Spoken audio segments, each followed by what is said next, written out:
মুসলিম শরীফের হাদিস, স্পষ্ট ঘটনা। হযরত ওমর রাদিয়াল্লাহু তাআলা আনহু বসে বসে হাড্ডির উপরে লেখতেছে, পিছনে আওয়াজ হইতেছে। হযরত ওমর লেখা বন্ধ করে দিয়ে পিছনের দিকে তাকায় দেখলো সুদর্শন সুন্দর অবয়ব আকৃতি অনেক চমৎকার দাঁড়ায় দাঁড়ায় এক যুবক ফোফায়া ফোফায়া কাঁদতেছে।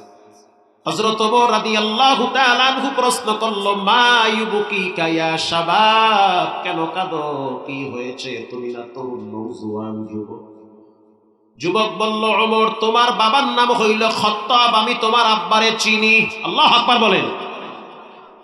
নবীজি জীবিত আছে এটাও আমি কিন্তু জানি, কিন্তু আমি যে গোপনে একটা পাপ করছি, পাপের কাছে তো ধরা খেয়ে গেছি, কোনো কাজে আমি শান্তি পাই না। আমি যখন খাবার খাইতে যাই তখন মনে হয় খাবার আমারে ধিক্কার দেয়, যখন আমি পানি পান করি মনে হয় পানি আমারে লানত দেয়। এখন আমি কোথায় যাব, কি করব, মানসিক ভারসাম্য হারিয়ে ফেলতেছি। হযরত ওমর বলল, একটা কাজ করো, রাহমাতুল লিল আলামিনের দরবারে চলো। এবার যুবককে নিয়ে নবীর দরবারে চলে গেল হযরত ওমর। আল্লাহু আকবার বলেন। হযরত ওমর বাচ্চাদের মতো কেঁদে দিয়েছে। নবী প্রশ্ন করলো, মা ইউবকিকা ইয়া উমর, তুমি কেন কাঁদো? তুমি একজন শক্ত দিলের মানুষ, নওজোয়ান যুবক, তোমার চোখেও পানি। হযরত ওমর বলতে আছে, আমি কাঁদি না, পিছনের যুবক আমারে কাঁদায়। প্রশ্ন করা হইল, কে কাঁদায়? বলে, যুবক, ডাকো তারে আমার সামনে। আল্লাহর হাবিব প্রশ্ন করলো, যুবক কেন কাঁদো, তোমার চোখের গোড়ায় পানি? উত্তর দিল, ইয়া নবী আল্লাহ, জীবনে এমন একটা অপরাধ করেছি যে অপরাধের কারণে জাহান্নামের ডরে আমি কাঁদতেছি। কবরের আযাবের ভয় আমাকে ভীত সন্ত্রস্ত করে ফেলেছে। আল্লাহর হাবিব প্রশ্ন করলো, তোমার বিশাল বড় পাপ, এটা কি আসমানের চেয়েও বড়? উত্তর আসলো, আসমানের চেয়েও বড়।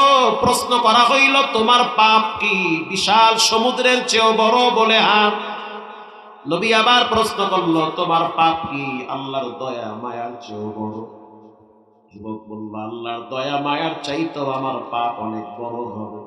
নবীজি বলল, হাল আশরাকতু বিল্লাহ, তুমি কি হত্যা করছো কাউকে, মানুষ খুন করছো? কয়, না, খুন করি নাই। হাল কাতালতু নাফসিক, তুমি কি মানুষ হত্যা করেছো? বলে, না। আল্লাহর সাথে শিরিক করছো? বলে, না, করি নাই। নবী আবার প্রশ্ন করলো, তাহলে বলো তুমি এমন কি অপরাধ করেছো? যুবক বলল, রাহমাতুল লিল আলামিন, আমার পাপ হইল আমি গোপনে গোপনে মানুষের কাফন চুরি করে বাজারে বিক্রি করি। নবীজি বলল, জীবিত মানুষের না মৃত মানুষের?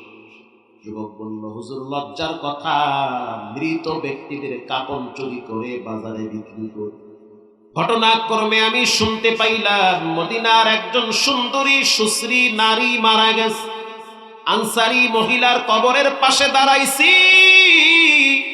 দাঁড়াবার পর আমি চিন্তা করলাম, কেউ নাই, দরওয়াজা সবাই বন্ধ, সবাই তো ঘুমায়। আমি এবার সেই কবর খনন করে লাশ বের করেছি। সুন্দরী নারীর শরীর থেকে কাপড় সরাইছি। কাপড় সরাবার পর আমার ভিতরে শয়তানি চলে আসছে, খাহেসাত চলে আসছে, নফসে আম্মারা জাগ্রত হয়েছে। ওগো আল্লাহর হাবিব, আমি ওই মৃত নারীর সাথে জিনা করছি। জিনা করার পর মৃত নারীর জবান আল্লাহ খুলে দিয়েছেন। মৃত মহিলা বলতে আছে, যুবক, আমারে তো মৃত এখানে ফালায় রাখছে সুন্দর করে কাপড় পেঁচায়, তুমি নিজের হাতে কাপড় খুইলা কেন আমার বিবস্ত্র করলা? বিবস্ত্র করার পর আবার তুমি আমার সাথে জিনা করলা, নাপাক কেন বানাইলা? আল্লাহর মাইর তো আছে, প্রাকৃতিক মাইর আছে না নাই? জমিনের মাইর আছে, গাছপালার অভিশাপ আছে। শুধু তাই না, জীব জানোয়ারের বরদোয়া আছে। কত মানুষের লানত নিয়ে দুনিয়াতে বাঁচতে চায়। মাটি কিন্তু কঠিন জায়গা। এখানে আসার পরে রাসূল বলেছেন, কারো জন্য জান্নাত, কারো জন্য জাহান্নাম। কবরের মৃত মানুষের চিৎকার জীব জানোয়ার শুনতে পায়, মানুষ শুনে না। একবার যদি মৃত মানুষ জীবিত হইয়া আইসা বলতো, কি হয়, কোনো মানুষ পাগলামি করতে পারত না। পরকালের জন্য ব্যস্ত হয়ে যেত, আখিরাতের পুঁজি অর্জন করত। ও আল্লাহর হাবিব, আমি ওই নারীর সাথে জিনা করে যখন চলে গেলাম, নারী বলতেছে, কেন পবিত্র বানাইলা? এরপরেই তো তোমার সিরিয়াল কবরে আসতেছে। হুজুর, আমি ঘুমাইতেও পারি না, খাইতেও পারি না, লজ্জার কথা কাকে বলবো? মনে হচ্ছে রাত্রিবেলা আমার মাথার উপরে কে যেন পাহাড় দিয়া চাপা দিয়া রাখে। আল্লাহর হাবিব ধমক দিয়া তাড়ায়া দিল আর বলল, জাহান্নামের আগুন বড় কঠিন। আল্লাহু আকবার বলেন। যুবক এবার পাহাড়ের চূড়ায় দাঁড়ায় চোখের পানি ছেড়ে বলে, আল্লাহু হাজিরিন, আল্লাহু নাজিরিন। ও মালিক, আমার জন্য মদিনার দরওয়াজা বন্ধ হয়ে গেছে, ওমরের দরওয়াজা বন্ধ হয়ে গেছে। নবী আমারে ধমক দিয়া তাড়ায় দিছে, আমি একজন জিনাকার, জাহান্নামের আসামি। তুমি ছাড়া ক্ষমার দরওয়াজা আমার খোলা নাই, মাফ করে দাও। আল্লাহ রাব্বুল আলামিনের কুদরতি অন্তরে বড় মায়া লাগছে, কারণ সাকার নামক জাহান্নাম থেকে বাঁচতে চায়। আল্লাহু আকবার বলেন। যুবক চোখের পানি ছেড়ে আল্লাহর দরবারে দোয়ায় কান্নায় ভেঙে পড়ল, রব্বানা যালামনা আনফুসানা ওয়া ইল্লাম তাগফির লানা ওয়া তারহামনা লানাকুনান্না মিনাল খাসিরিন। এই দোয়া বাবা আদম নবী শিখিয়ে দিয়েছে। দুনিয়ার মানুষ বড় স্বার্থপর, উল্টা পাল্টা করবেন, আপন মানুষগুলোও চেহারা কালা করবে, স্বার্থপর হয়ে যাবে। যাদেরকে আপন মনে করেন, ওয়ান টুর ভিতরে তাদের চেহারা পরিবর্তন হয়ে যায়। একমাত্র নিঃস্বার্থভাবে আপনার জন্য রবের দরজা খোলা আছে। আল্লাহ বলে, বান্দা, আলাম ইয়ানি লিল্লাযিনা আমানু আন তাখশা কুলুবুহুম লিযিকরিল্লাহ। এখনো কি সময় হয় নাই তুমি মসজিদে যাবা? এখনো কি সময় হয় নাই তোমার কপালে সিজদার চিহ্ন থাকবে? এখনো কি সময় হয় নাই তোমার কলিজার ভিতরে মৃত্যুর ভয় ছটফট করবে? এখনো কি সময় হয় নাই তোমার কদমগুলো তাহাজ্জুদের টাইমে দাঁড়াবে? এখনো কি সময় হয় নাই গুনাহ ছেড়ে দিবে? যদি না ছাড়ো তাহলে পরিণাম কিন্তু ভয়াবহ হবে। ফাআম্মা মান তাগা, তোমরা কিন্তু সীমা লঙ্ঘনকারী হয়ে যাবে। যুবক যখন আল্লাহর দরবারে রব্বানা বলে চোখের পানি ছেড়ে কাঁদা শুরু করছে, রবের কুদরতি অন্তরে এতটাই মায়া লাগছে, আল্লাহ রাব্বুল আলামিন হযরত জিবরাইলের মাধ্যমে সংবাদ পাঠায় দিল, নবীরে গিয়া বলো, সব মানুষের স্রষ্টা একজন, তিনি হলেন কে? যদি আল্লাহই স্রষ্টা হয় তাহলে আপনি যুবকরে কেন তাড়ায় দিলেন? আর চোখের পানি আর কান্নার আওয়াজে আমার দিল নরম হয়ে গেছে। ওরে জানায় দেন, ওয়াল্লাযীনা ইযা ফাআলু ফাহিশাতান আও যালামু আনফুসাহুম যাকারুল্লাহ।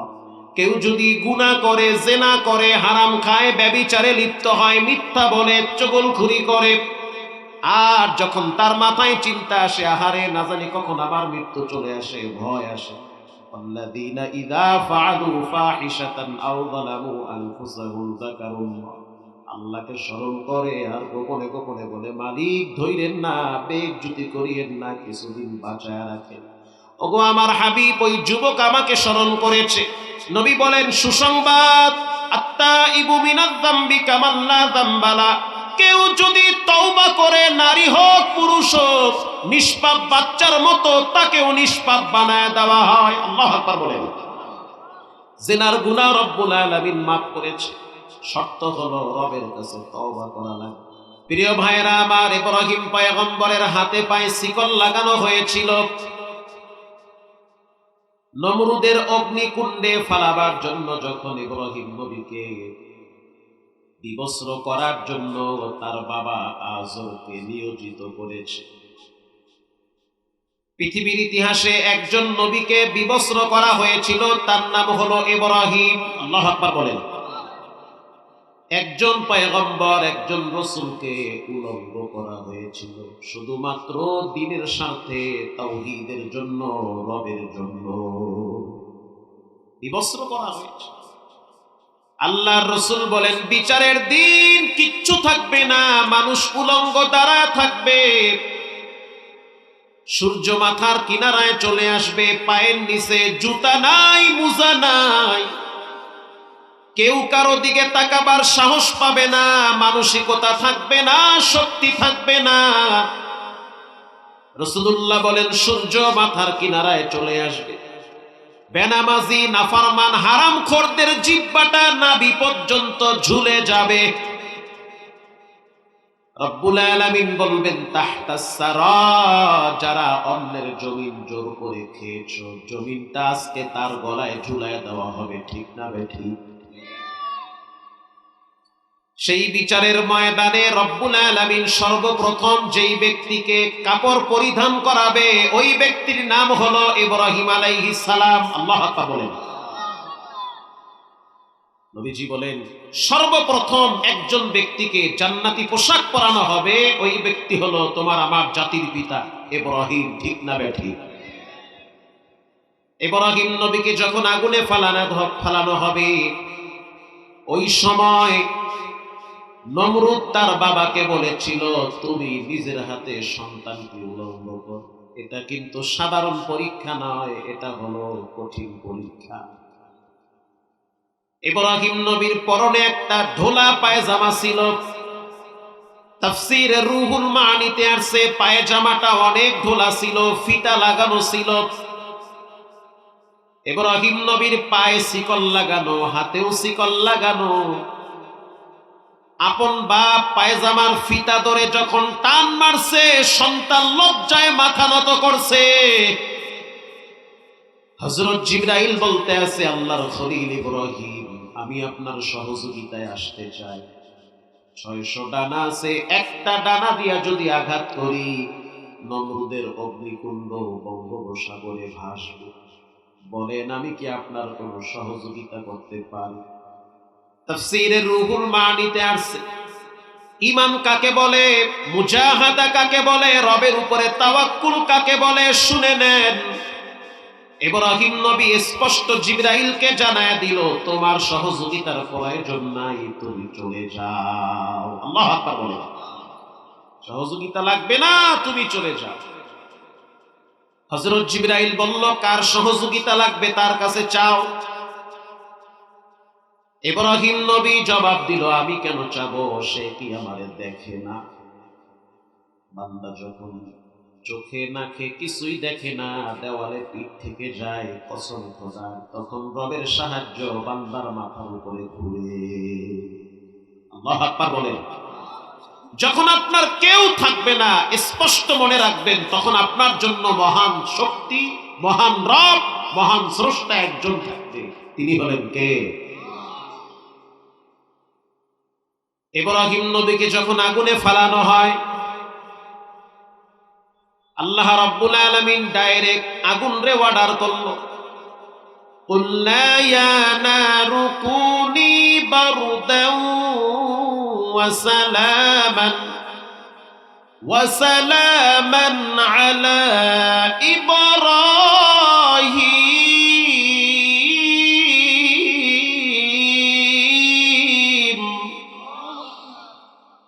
আকে লুৎফে খেশরা ইবহারে গো বাখলি লসনারে রাগুন জারে কো। রব্বুল আলামিন অর্ডার করলো আগুন বেয়াদবি করিস না, নাফরমানি করবি না। আমার খলিল ইব্রাহিম তোমার মাঝখানে আসতেছে, তার জন্য তুমি আরামদায়ক হয়ে যাও। ইব্রাহিম নবীকে যখন আগুনে ফালানো হয়, একটা ব্যাঙ আইসা বারবার তার আগুন নিবানোর জন্য প্রস্রাব করে। আল্লাহু আকবার জোরে বলেন। বর্তমান যুগে মানুষ মানুষের শত্রু। একটা মুরগি জবাই করতে গেলে মানুষের হাত কাঁপে। কিছু মানবরূপী জানোয়ার আছে, মানুষ হত্যা করলেও তাদের হাত কাঁপে না।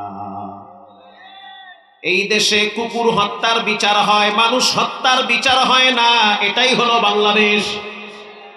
অথচ আল্লাহর আইন খুনের বদলা খুন। আল্লাহর আইন চোখের বদলে চোখ। কেউ যদি চোখ উঠায়, কোরআনের আইন তার চোখ উঠায় দাও। কেউ যদি চুরি করে, কোরআনের আইন তার হাত কেটে দাও। 10টা চোরের যদি হাত কাটা যাইতো, সব ব্যবসায়ীরা দোকানের শাটার খুইলা বাড়ি গিয়া ঘুমাইতো। কোন মায়ের সন্তানের সাহস নাই আর একজনের দোকানে হাত দিবে। আল্লাহ বলেন আস-সারিকু ওয়াস-সারিকু ফাকতাউ আইদিয়াহুমা, চুরি করলে হাত কেটে দাও। আওয়াজ দিয়া বলেন মোল্লার আইন না আল্লাহর আইন? এটা আল্লাহর আইন। প্রিয় ভাইরা আমার, একটা একটা ব্যাঙ প্রস্রাব করলে সর্বোচ্চ কয় কেজি করতে পারে? 5 কেজি। 1 মণ, ওই যে 1 মণ। 1 মণ বলে প্রস্রাব করে ব্যাঙ। একটি পাবনা আইছি আমি, কত আধা কেজি হইবে? 100 টাকা, তার চেয়েও কম। প্রশ্ন করা হইল, হে ব্যাঙ তুমি কেন প্রস্রাব করো? ব্যাঙ জবাব দেয়, আমি ইব্রাহিমের পক্ষে আছি, এটা রবকে দেখাতে চাই। আল্লাহু আকবার বলে। আমরা ইসলাম চাই কি চাই না? কোরআন চাই কি চাই না? কায়েম হোক চাই না হোক, মৃত্যু পর্যন্ত মুমিনের রক্ত কোরআনের পক্ষে থাকবে ইনশাআল্লাহ। আসতে বলবেন না, বলিষ্ঠ কণ্ঠে বলেন, ঠিক না বেঠিক?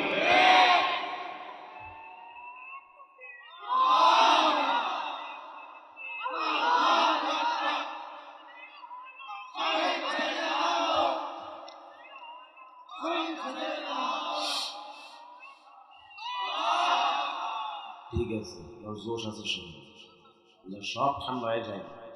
কিছু পোলাপান আছে, এদিকে মনে হয় শীতে এমন ধরা ধরছে, বাইরে শীতে ওটাই লাগছে। এ যুবকরা আওয়াজ দিয়ে বলো তো, সব ক্ষমতার মালিক কে? মাশাআল্লাহ। প্রিয় ভাইরা আমার, কোরআনুল কারীমের ভিতরে 114 সূরা আছে। সূরা নূরের ভিতরে রব্বুল আলামিন বলেন, অবিবাহিত নারী অবিবাহিত পুরুষ যদি জিনা করে, আল্লাহর আইন, আয-যানিয়াতু ওয়াজ-যানি ফাজলিদু কুল্লা ওয়াহিদ, তাকে 100 বাটাম ফাটা দাও। 100 বাটাম দাও। বাটাম মানে পিটা দাও। পিটাও বোঝেন না অনেকে। দৌড়া দাও, দৌড়াও বোঝে না। আরো সহজে বুঝে, খেজুর গাছের ঠাল চিনেন? চিনেন না? খেজুরের লাড়ি চিনেন? মাশাআল্লাহ। 3টা খেজুরের লাড়ি যদি এক জায়গায় জমা কইরা সুতলি দিয়া বাঁধে, এটা কি নরমাল থাকে না শক্ত হয়? এই শক্ত খেজুরের ঠাল দিয়া যদি শীতের মধ্যে পানিতে নামাইয়া বেশি না 10টা দেওয়া যায়, কেমন লাগবে? মজা। সেই মজা না, খেজুরের গুড়ের মতো মজা। আল্লাহ রাব্বুল আলামিন বলেন, কেউ যদি জিনা ব্যভিচারে লিপ্ত হয়, তাকে 100 বেতের আঘাত করো। আল্লাহু আকবার। আর যদি কেউ পরকীয়ায় লিপ্ত হয়, কেউ যদি অন্যের বউ নিয়ে দৌড়ায়, কেউ যদি স্বামী থাকার পরেও সাইড কালেকশনে জড়িত হয়, আল্লাহর আইন কোনো কথা নাই, বুক পর্যন্ত মাটিতে গেড়ে পাথর মেরে হত্যা করে দাও। 2-4-10টাকে যদি শাস্তি দেওয়া হয়, পুরা বাংলাদেশ ঠিক হয়ে যাবে। আল্লাহর হাবিব মসজিদের বারান্দায় বসা, মাইজ বিন মালিক রাদিয়াল্লাহু তাআলা আনহু, এক যুবক, জানলার ফাঁক দিয়া চোখের পানি ছেড়ে কান্দে আর বলে, ওগো আল্লাহর হাবিব, যৌবনের তাড়নায় আমি জিনা করছি। আমি বিবাহ করার পরেও আরেকটা নারীর সাথে জিনা ব্যভিচারে লিপ্ত হয়েছি। তাহিরিনী, আমাকে পবিত্র করে দাও। দুনিয়ার আগুন সহ্য করা যায়, কবরের আযাব সহ্য করা যাবে না। তোমার জাহান্নামের আগুন কঠিন, কবরের সাপ বিচ্ছুর আক্রমণ হলো ভয়ঙ্কর। আমি চাই ঈমান নিয়ে কবরে যাই। দুনিয়ায় মানুষ বাঁচেই বা কয়দিন? বাবার আগে ছেলে বিদায় হয়, মানুষ ভাবে একটা, হয় আর একটা। মানুষ লম্বা স্বপ্ন দেখে, অথচ তার জন্য দোকানে কাপড়ের কাপড় হাজির হয়ে গেছে। তাহিরিনী, পবিত্র করবে। আল্লাহর হাবিব বলল, না, তুমি জিনা করো নাই, বাড়ি চলে যাও। নবী চাচ্ছে বিষয়টা গোপন থাকুক। আমার আয়েশা বলতে আছে, রাহমাতুল লিল আলামিন, আমি ব্যভিচারে লিপ্ত হইছি, পবিত্র করে দেন। গুনাহের গাট্টি বড় হয়ে গেছে, বিবেকের আদালত আমাকে বারবার পাকড়াও করে। আল্লাহু আকবার বলে। আল্লাহর হাবিব আবার বলল, বাড়ি চলে যাও। না, তুমি জিনা করো নাই। মাইজ বিন মালিক যুবক আবার আয়েশা বলে, আমি জিনা করছি, কদ জানাইতু, জিনা করেছি, শাস্তি দেন। শরীয়তের হক রজম আমার উপরে চালু করে দেন। দুনিয়ার কোন তন্ত্র মন্ত্র মুসলমান মানতে পারে না, মুসলমান মানবে কোরআনের আইন। ঠিক না ব্যাঠিক? রাসূল কোরআন যা বলেছে সেটা আমার উপরে প্রয়োগ করে। নবীজি 3 বার এই যুবককে তাড়ায়া দিয়েছে। তাড়ায়া দেওয়ার পরে আল্লাহর হাবিব হযরত আলীকে ডেকে বলল, এই যুবকের গ্রামে খবর নিয়ে দেখো সে কি পাগল কিনা। খবর নিয়ে দেখলো পাগল না, সুস্থ সবল, যথেষ্ট পরিমাণ চৌখাসমান জ্ঞানী যুবক। আল্লাহর হাবিব বলল, মাঠের ভিতরে নিয়ে বুক পর্যন্ত গেড়ে তারপরে পাথর মেরে হত্যা করো। আল্লাহু আকবার বলেন। মাঠের ভিতরে নিয়ে বুক পর্যন্ত গেড়ে পাথর মেরে যুবকের উপরে শরীয়তের আইন চালু করে দিল। হাসতে হাসতে আল্লাহর আদালতে পাপ মুক্ত হয়ে দাঁড়ায় গেছে। হযরত আলী বলেন, স্বপ্নে দেখতেছি জান্নাতের বাগানে সবুজ ঘোড়ার পিঠে ঘুরতেছে। রব্বুল আলামিন প্রশ্ন করলো, মাইজ বিন মালিক, কেন তুমি এত বড় শাস্তি নিজের মাথায় পেতে নিলা? মাইজ বিন মালিক বলল, মালিক, আমি শুধু তোমার ডরে কোরআনের আইন নিজের উপরে গ্রহণ করেছি। আমি পবিত্র হতে চাই, কবরের আযাব থেকে তোমার কাছে বাঁচতে চাই। 3 দিন পরে একজন মহিলা ঈশা বলতে আছে, তাহহিরনি, আমারে পবিত্র করেন, আমিও জিনা করছি। মহিলা বলতে আছে, হুজুর আমাকে পবিত্র করে দেন, আমি জিনা ব্যভিচারে লিপ্ত হয়েছি। আল্লাহর হাবিব বলল, না, তুমি জিনা করো নাই, বাসায় চলে যাও। মহিলা বলতে আছে, মাইজ বিন মালিককে আপনি 3 বার তাড়ায়া দিছেন, আমারে তাড়াইয়েন না। আমি যে জিনা করছি আমার তো প্রমাণ আছে, সাক্ষী আছে। আমার সাক্ষী হলো হুজুর আমার পেটে একটা অবহিত বাচ্চা আছে। ওগো আল্লাহর হাবিব, গুনাহের গাট্টিটা বড় হয়ে গেছে। পাপ মানুষকে আরামে ঘুমাইতে দেয় না। কোন জালেমকে রব্বুল আলামিন এসি রুমে শান্তিতে ঘুমাইতে দিবে না, কারণ জালেমকে ছাড় দেয়, রব ছেড়ে দেয় না।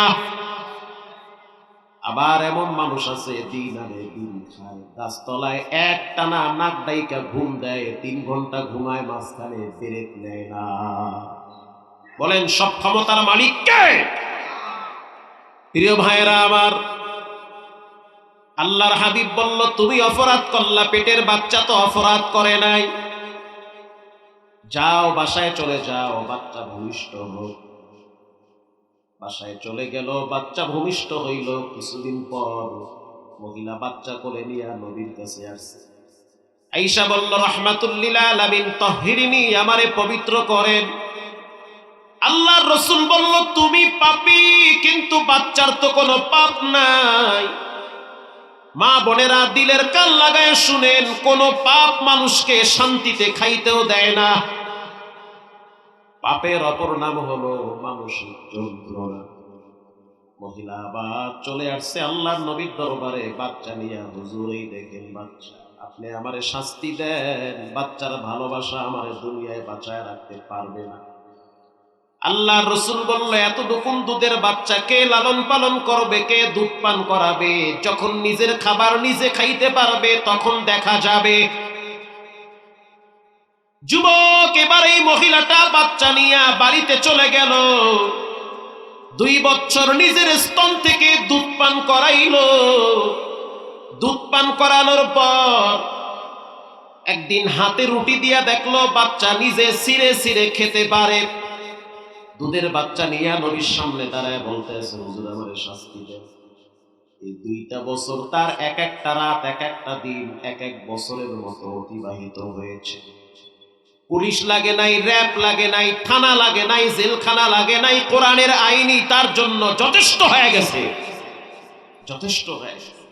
কোন বিবেকের তাড়নায় তাকে এত বড় বিশাল এক আল্লাহর বিধানকে মাথা পেতে মানার জন্য প্রস্তুতি গ্রহণ করিয়েছে? নিঃসন্দেহে মুমিনরা কখনোই গুনাহ নিয়ে কবরে যেতে পারে না। মুমিনদের গুনাহ হতে পারে, কিন্তু পাপ নিয়ে কবরে যায়, তওবা করে কবরে যায়। প্রিয় ভাইয়েরা আমার, 2 বছর পর বাচ্চা নিয়ে নবীর সামনে দাঁড়ায় বলল, দেখেন হুজুর, বাচ্চা নিজের খাবার নিজে খাইতে পারে, আমারে কবরের আযাব থেকে বাঁচান, শরীয়তের আইন আমার উপরে প্রয়োগ করেন। আল্লাহর হাবিব বলল, সাহাবায়ে কেরাম কে পারবে দুধের বাচ্চাটার দায়িত্ব নিতে? এই বাচ্চা তো এতিম হয়ে যাবে। আল্লাহর নবীর একজন সাহাবীর নাম হলো হযরত খালিদ বিন ওয়ালিদ রাদিয়াল্লাহু তাআলা আনহু। দাঁড়ায় বলল, ইয়া নবী আল্লাহ, আমার ঘরে আমার সন্তান আছে, আমার সন্তানের সাথে এই বাচ্চাটাকেও আমি লালন পালন করতে চাই। নবীজি বলল, আনা ওয়া কাফিলুল ইয়াতীম কাহাতাইনি ফিল জান্নাহ। কেউ যদি এতিমের লালন পালনকারী হয়, কেউ যদি এতিমের মাথায় হাত বুলায়া দেয়, কেউ যদি এতিমের প্রতি সহনশীল হয়, সহানুভূতি দেখায়, বিশেষ করে কেউ যদি এতিমকে লালন পালন করে, নবীজি বলেন, আনা ওয়া কাফিলুল ইয়াতীম কাহাতাইনি ফিল জান্নাহ। জান্নাতে এতিমের লালন পালনকারী আর আমি পাশাপাশি থাকবো, মাঝখানে পারিশন থাকবে না। এতিমের গার্জিয়ান হয়ে যান, এতিমের দায়িত্বশীল। প্রিয় ভাইরা আবার এবার আল্লাহর হাবিব বলল, খালিদ বিন ওয়ালিদ, তুমি এই মহিলাটারে গর্তের ভিতরে রাইখা পাথর বেড়ে সবাই হত্যা করো। আল্লাহু আকবার বলেন। এটা কি নবীর আইন না আল্লাহর আইন? আল্লাহর আইন, কিচ্ছু করার নাই। আওয়াজ করবেন, ঈমান থাকবে না, বিনা দলিলে বেঈমান হয়ে যাবে। ঠিক না ব্যাঠিক? কোরআনের বিরুদ্ধে, ইসলামের বিরুদ্ধে, শরীয়তের বিরুদ্ধে যেই কথা বলুক, তখন কে নেতা, কে নেত্রী, কে ছোট, কে বড়, কিচ্ছু চিনব না, প্রকাশ্যে জিহ্বা টেনে ছিঁড়ে ফেলতে হবে। এটা আল্লাহর আইন, শরীয়তের আইন। প্রিয় ভাইয়েরা আমার, বুক পর্যন্ত মহিলাকে ঘেরে চতুর্দিক থেকে পাথর নিক্ষেপ করা হয়। রক্ত ছিটকে গিয়ে খালিদ বিন ওয়ালিদের কপালে লাগছে। রক্ত যখন কপালে লাগলো, যুবক সাহাবী বলল, সি সি, নাপাক রক্ত আমার কপালে লাগছে। আল্লাহর হাবিব বলল, খালিদ, গালি দিও না, মহিলাটা আল্লাহর কাছে এত প্রিয় হয়ে গেছে, তার তওবা যদি মদিনায় ভাগ করে দেওয়া হয়, সব মানুষকে আল্লাহ মাফ করে দিবে। हर गोरी दे देने तू तैयार है, जो न मांगे उससे तू बेजार है। अति नफी दारे दुनिया ना हसन, अति नफी दारे उक़बा ना हसन। কার জন্য বাসায় যাবেন? ছেলেমেয়ের জন্য? 2 দিন পর তো এরাই আপনার জীবনের দুশমন হবে। কার জন্য দোকান খুলে নামাজের টাইমে বেচা বিক্রি করেন? স্ত্রীর জন্য। দেখেন না 30 বছরের সংসার ভেঙে যায়। ঠিক না বেঠি? কাকে আপন মনে করেন? যাদেরকে আপন ভাবেন, রব সিস্টেম ঘুরায় দিছে, চোখের সামনে দেখায়, এর এক সময় জীবনের সবচেয়ে বড় দুশমন হয়। যত দিন যাচ্ছে বৃদ্ধাশ্রমে মা বাবা বাড়তেছে। 17ই ডিসেম্বরে বয়ান করলাম চট্টগ্রাম রাঙ্গুনিয়ায়। মিথ্যা বললে আমার জিহ্বা আগুনের কেচি দিয়ে কাটা হবে। অনলাইনের যুগ, মিথ্যা বললে পাবলিকের জুতা খাওয়ার জন্য রেডি হয়ে থাকা লাগে। রাঙ্গুনিয়ায় ঢোকার আগে একটা এলাকার নাম হলো নওয়াপাড়া। তো সালাতুল জোহর আদায় করার জন্য একটা মসজিদে ঢুকলাম। তাকায় দেখলাম মসজিদের পাশে কয়েকটা বড় বড় বিল্ডিং। নামাজ শেষ হওয়ার পরে বের হইলাম, তাকায় দেখলাম এক মুরব্বি তসবিহ টিপতেছে, চোখের ভুরুগুলা সাদা হয়ে গেছে, চুল সাদা, দাড়িও সাদা। আমি তার সাথে সালাম দিয়া মুসাফা করলাম, প্রশ্ন করলাম, চাচা আপনি কি এই বিল্ডিং এ থাকেন নাকি? বলে হ্যাঁ। মাশাআল্লাহ, সুন্দর বিল্ডিং, আপনি একাই থাকেন এত বড় বাড়ি? সে বলল, বাবাজি এটা বাড়ি না, এটা হলো বৃদ্ধাশ্রম, মানুষের জীবনের, বিশেষ করে অসহায়দের শেষ ঠিকানা। আমি বললাম, আপনি কি চাটগামি না ঢাকা? সে বলল, আমার বাড়ি ঢাকায়। আরে ঢাকার মানুষ চট্টগ্রাম থাকেন? বলে হুজুর আমার বাড়ি ঢাকার গুলশান 1। গুলশান 1 তো আমি চিনি, জুমা পড়াই। কোথায় আপনার বাড়ি? গুলশান 1। আমার বাড়ি লেকের পারে। কয়তলা বাড়ি? বলে আমার 7 তলা বাড়ি। আমি অবাক হয়ে তাকায় আছি, 7 তলা বাড়ির মালিক শেষ বয়সে বৃদ্ধাশ্রমে থাকে। হে যুবক, তুরুং বুরুং কইরো না, রক্ত গরম দেখাইও না।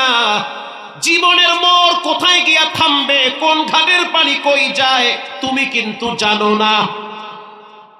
বান্দা ভাবে একটা, হয় আর একটা, ঠিক না বেঠি? ভাবে একটা, সিচুয়েশন অন্য কিছু হয়ে যায়। আমি অবাক হয়ে গেলাম।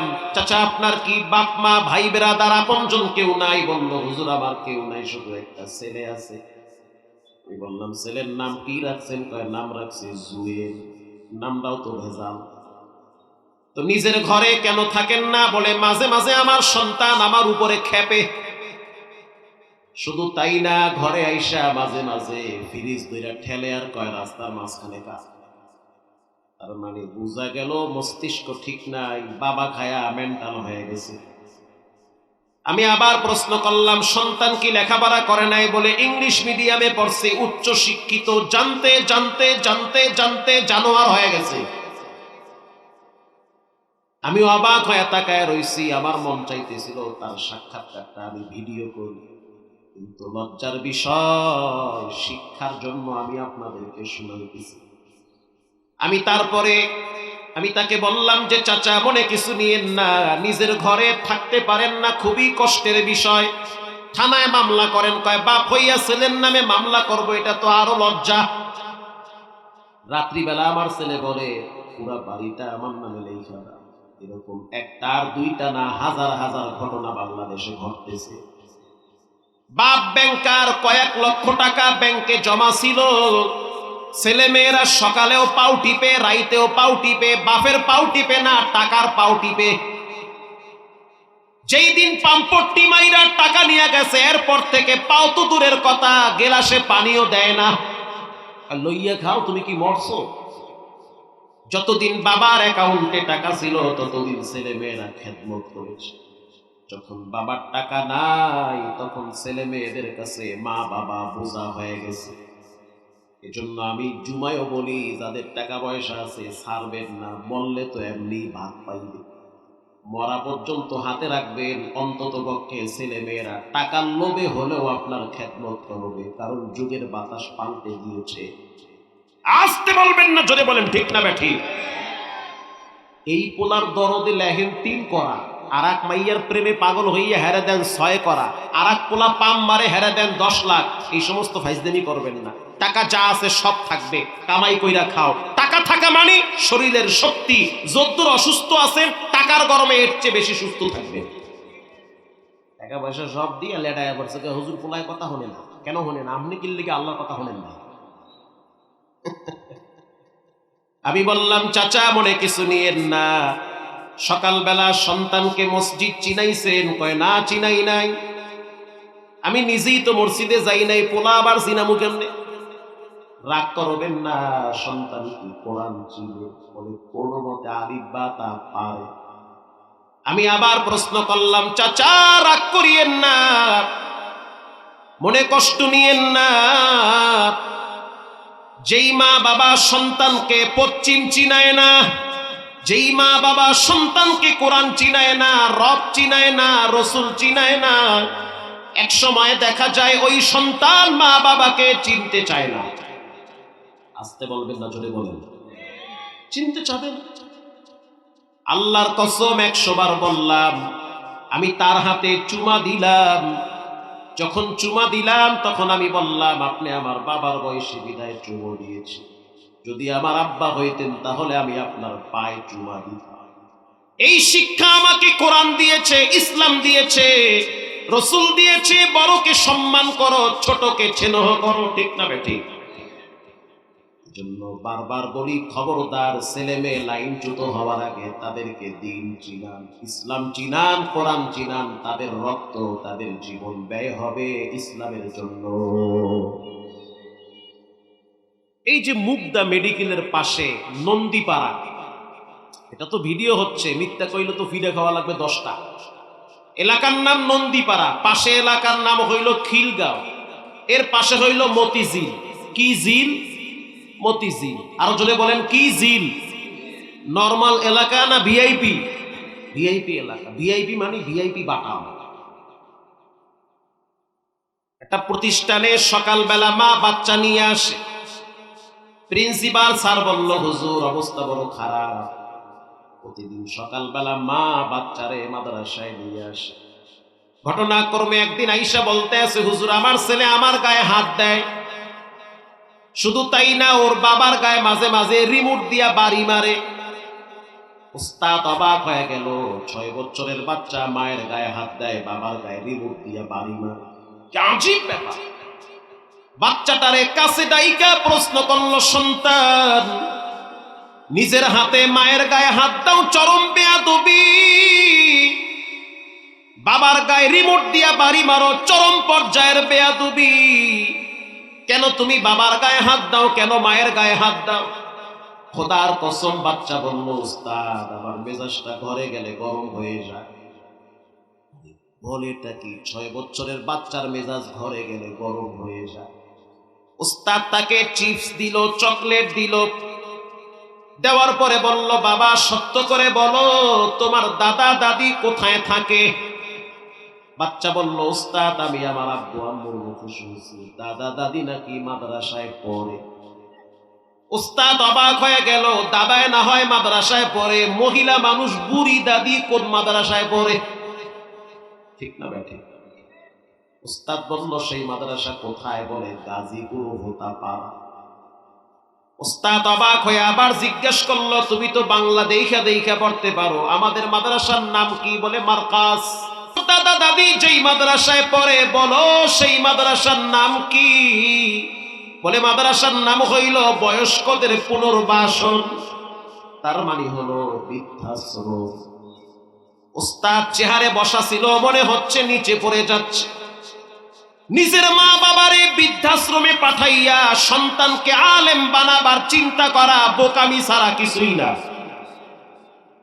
উস্তাদ বলল বাবা তুমি কি দাদা দাদি দেখার জন্য যাও? বাচ্চা বলল উস্তাদ দেখার জন্য যাই, কিন্তু আমার দাদি শুধু কাঁদে। দাদির কাছে বসলে দাদি আমারে খালি জিজ্ঞেস করে তোমার মাথায় তেল কে লাগায় দিছে নাকি? তখন আমি দাদিরে বলি না দাদি আমার মাথায় তেল লাগায় দিছে আমার আম্মু।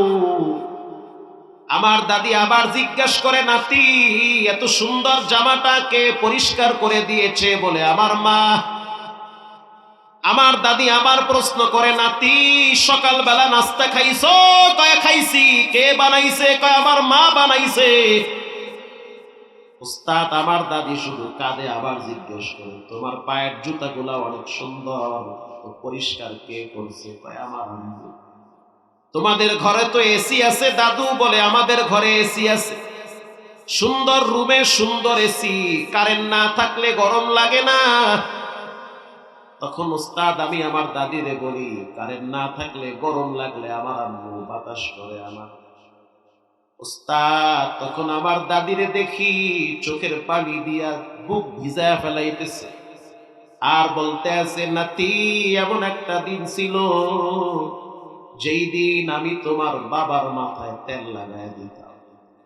তোমার আব্বা তোমার মতো ছোট ছিল, তোমার বাবার মাথায় চিরুনি দিয়ে আশ্রাইতাম। তোমার আব্বার দামি জুতাগুলো আমি আমার আঁচল দিয়া পরিষ্কার করতাম। এখন যেমন তোমার মায়ের কাছে তুমি ছোট, এক সময় তোমার আব্বা আমার কাছে ছোট ছিল। ঘরে ভালো খাবার পাকাইলে আমি খাইতাম না, রাইখা দিতাম তোমার আব্বুর জন্য।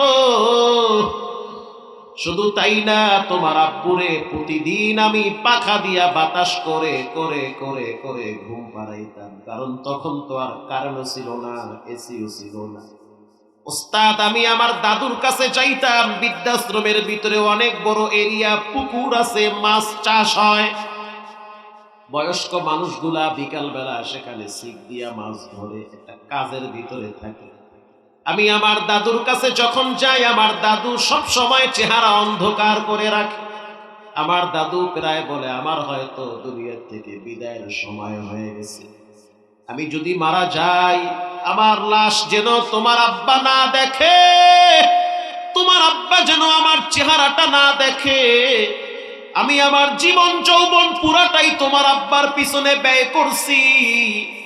এখন তোমার আব্বা অনেক বড় অফিসার হয়ে গেছে, প্যারাডো গাড়ি নিয়ে ঘুরে, স্পেশাল বিশাল ফ্ল্যাট নিয়ে চলে, ওখানে এসি লাগায়া বড় আরামে থাকে।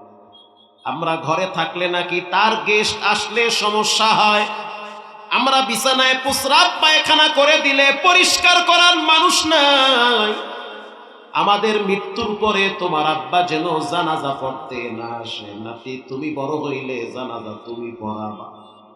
ওস্তাদ অজর ধারায় কাঁদতেছে আর বলতেছে, আহ, এটা কেমন মা বাবা, নিজের আব্বা আম্মারে বৃদ্ধাশ্রমে থাইকে রাইখা বউ বাচ্চা নিয়ে বড় আরামে চলে, আরামে খায়। বা ওস্তাদ বলতে আছে, সন্তান, আগে তুমি তোমার মায়ের কয়বার মারতা? কয় একবার মারতা। কয় এখন থেকে 3 বার মারবা। আসতে বলবেন না, চলে বলেন। সকালে একবার বাটাম দিবা, দুপুরে আর একবার দিবা, সন্ধ্যায় আর একবার মারবা। তোমার আব্বারে টিভির রিমোট দিয়া মারতা, বলে মাঝে মাঝে বাড়ি মারতাম। কয় এখন পুরো টিভিটা উড়াইয়া মাথায় মারবা। যেই ঘরে মা বাবার থাকার জায়গা হয় না, ওই ঘরটা তো মাটির সাথে গুড়ায় দেওয়া দরকার, ঠিক না ভাই? ঠিক। কামা তাদিনু তুদানু, যেমন কর্ম তেমন ফল। বাচ্চার মাকে ডেকে বলল, ম্যাডাম রাগ কইরেন না, এখন তো পাখা দিয়া বাড়ি মারে, 2 দিন পরে রড দিয়া পোলায় কিন্তু মাথায় বাড়ি দিবে। মান্দার গাছ লাগায়া আম ফলের আশা করা বোকামি ছাড়া কিছুই না। শ্বশুর শাশুড়ি মা বাবারে বৃদ্ধাশ্রমে রাইখা সন্তানের কাছ থেকে শালীন ব্যবহারের আশা করা বোকামি ছাড়া কিছুই না। ও তো 2 দিন পরে ডাকাতি করে, ও তো 2 দিন পরে ঐশীর মতো তোমাকে জামাইরে আর বউরে বিসমিল্লাহ জানা জবাইবে। কথা কম না।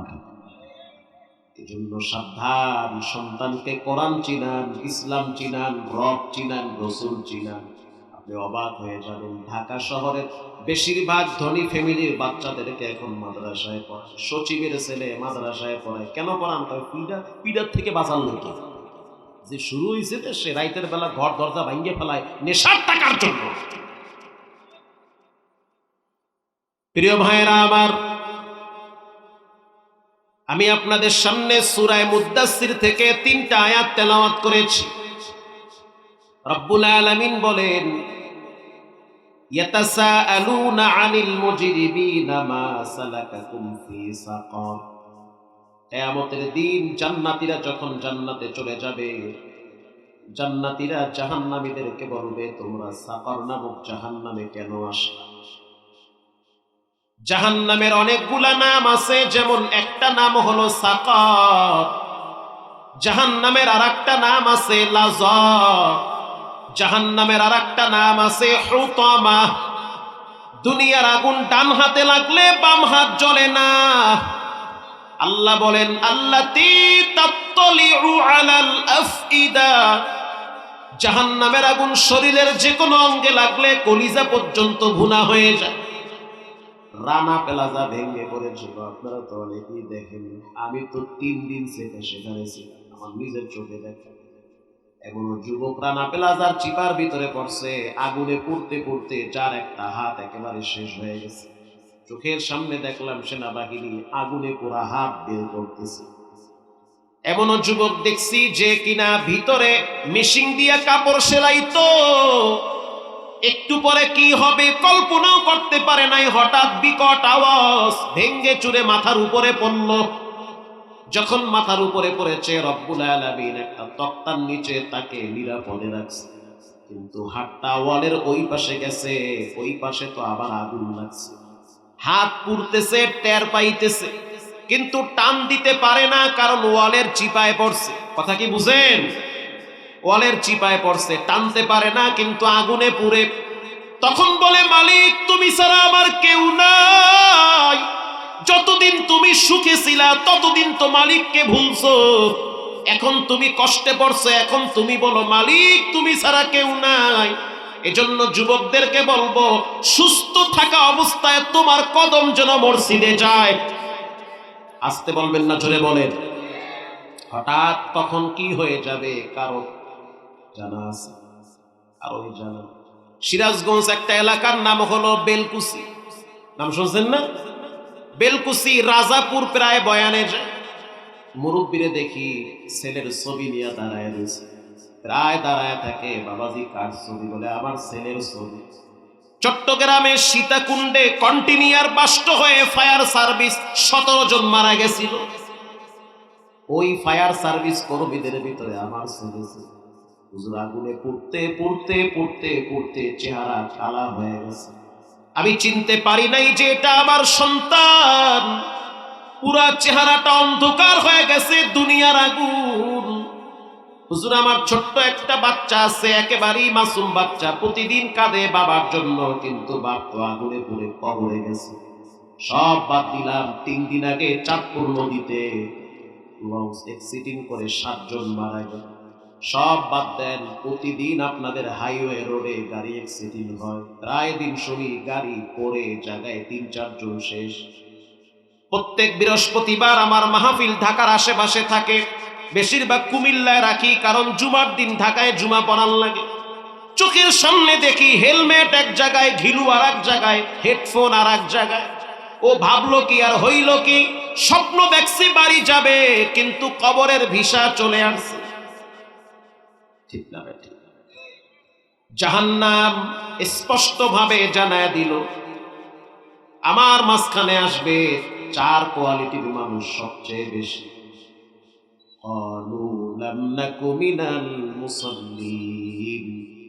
জান্নাতীরা জাহান্নামীদেরকে প্রশ্ন করবে, তোমরা সাফার নামক জাহান্নামে কেন আসো? তখন তারা বলবে, জাহান্নামে আসার পিছনে সবচেয়ে বড় কারণ হলো নামাজ না পড়া। আল্লাহু আকবার বলেন। পৃথিবীর ইতিহাসে সবচেয়ে বড় ইবাদতের নাম হলো নামাজ। অসুস্থ যারা, তাদেরকে জিজ্ঞেস করেন কেমন লাগে বিছানায় শুয়ে থাকতে, বারবার বলবে দোয়া করেন যদি আল্লাহ সুস্থ করে জীবনে নামাজ ছাড়ব। একটা মানুষের কবরে যাওয়ার পরে প্রথম প্রশ্ন করা হবে, মান রব্বুকা, বলো তোমার রবের নাম কি? বলেন রবের নাম কি? রব শব্দের প্র্যাকটিস করা হয় নামাজের মাধ্যমে। একটা মানুষ যখন নামাজে দাঁড়ায় তখন পড়ে আলহামদুলিল্লাহি রাব্বিল আলামিন, বলেন রব আছে না নাই? এরপরে যখন মানুষটা রুকুতে যায়, কি চমৎকার রুকু, কত সুন্দর একটা রুকু দেয়, মালিকের সামনে বিনয় হয়, আত্মার প্রশান্তি। কবরের বাতি হলো নামাজ আর রুকু। আল্লাহু আকবার বলেন। রুকুতে যাওয়ার পরে একটা আওয়াজ দেওয়া হয়, সুবহানা রাব্বিয়াল আযীম। আওয়াজ দিয়া বলেন রব আছে না নাই? রাব্বিয়াল আযীম। রব্বুল আলামিন মুখ থেকে আওয়াজটা বের করে, বলো বান্দা রাব্বিয়াল আযীম। রব শব্দটা 2 দিন পরেই তোমার কবরে কাজে লাগবে। এরপরে যখন বান্দা সোজা হয়ে দাঁড়ায়, আল্লাহর নবী শিখায় দেয়, বলো রব্বানা লাকাল হামদ। রব আছে না নাই? রব্বুল আলামিন বুঝাইতে চায়, বান্দা 2 দিন পরেই তো রব তোমার কাছে আসবে।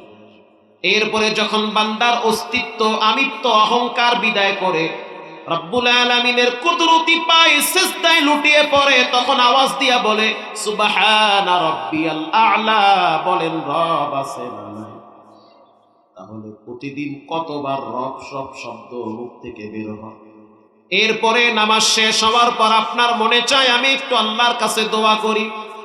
আল্লাহ শিখায় দেয়, বান্দা 2 দিন পর তো মরেই যাবা, তোমার তো খবর নাই। তুমি বলো রব্বানা যালামনা আনফুসানা ওয়া ইল্লাম তাগফির লানা ওয়া তারহামনা। বলেন রব্বানা যালামনা, রব আছে না নাই?